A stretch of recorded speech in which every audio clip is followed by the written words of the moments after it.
بسم اللہ الرحمن الرحیم۔ السلام علیکم ناظرین، اے ورس میں خوش آمدید۔ حضرت ابو بکر صدیق رضی اللہ عنہ فرماتے ہیں، شکست کھانا بری بات نہیں، شکست کھا کر ہمت ہار جانا بری بات ہے۔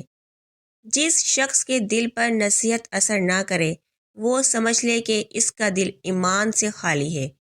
آنکھ دل کا دروازہ ہے اور سب آفات انسان کے دل میں وہیں سے داخل ہوتی ہیں۔ جو اللہ تعالیٰ کے کاموں میں لگ جاتا ہے، اللہ تعالیٰ اس کے کاموں میں لگ جاتا ہے۔ صدقہ دے کر اپنے ایمان کا انتظام کرو، زکوٰۃ دے کر مال کو بچاؤ اور دعاؤں سے بلاؤں کے طوفان کو دھکیل دو۔ بدبخت ہے وہ شخص، یہ خود تو مر جائے مگر اس کا گناہ باقی رہے۔ صدقہ فقیر کے سامنے عاجزی اور باادب طریقے سے پیش کرو، کیونکہ خوش دلی سے صدقہ دینا قبولیت کا نشان ہے۔ جو علماء امیروں کے پاس جائیں وہ خدا کے دشمن ہیں، اور جو عمرہ علماء کے پاس جائیں وہ اللہ کے دوست ہیں۔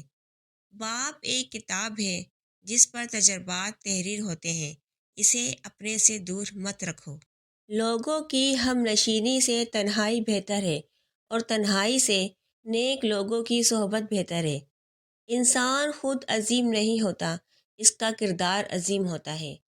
محض لباس کی عمدگی یا کمتری سے انسان کی شناخت نہیں ہو سکتی، کیونکہ انسان کو اللہ بناتا ہے اور لباس کو انسان۔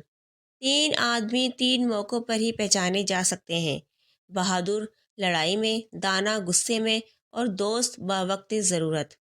موت سے محبت کی جائے تو زندگی عطا کی جائے گی۔ جو شخص رزق حرام پر پلے وہ کبھی بھی جنت کا حقدار نہ ہوگا۔ اللہ تعالیٰ اس شخص پر کرم کرتا ہے جو اپنے بھائی کی مدد کرتا ہے۔ زبان کو چکھنے سے روکو، خوشی کی زندگی عطا ہوگی۔ لوگوں سے تکلیف دور کر کے خود اٹھا لینا حقیقی سخاوت ہے۔ غرور کو دل میں داخل مت کرنا، سارا کرا دھرا مٹی میں بدل جائے گا۔ ہر چیز کے ثواب کا اندازہ ہے، سوائے صبر کے وہ بے اندازہ ہے۔ زندگی سادہ اور مختصر ہونی چاہیے، ورنہ قیامت کے دن حساب میں بڑی پریشانی ہوگی۔ ویڈیو پسند آ گئی ہے تو لائک کر دیں، چینل کو سبسکرائب کر دیں اور بیل آئیکن پہ کلک کر دیں۔ شکریہ۔